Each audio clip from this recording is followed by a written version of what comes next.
Celebrity guest sa binyag ni Baby Liana, anak ni na Derek Ramsey and Ellen Adarna.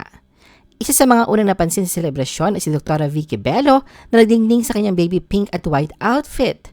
Masaya at puno ng sigla si Dr. Vicky habang nakikilahok sa pictorials pagkatapos ng binyag.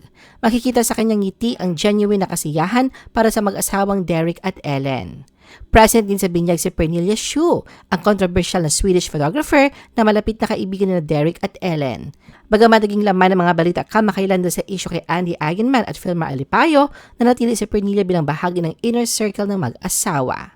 Dumalo rin sa okasyon si Attorney Lorna Kapunan, ang kilalang abogado ng mga celebrities. Ipinakita ni Attorney Kapunan ang kanyang suporta sa mag-asawa at nagbigay siya ng mga warm wishes para kay Baby Liana. Hindi rin nagpahuli si Mimi Q. Reyes, isang sikat na nail artist. Nakangiti siyang bumati sa lahat at ramdam ang kanyang pagiging malapit kina Derek at Ellen.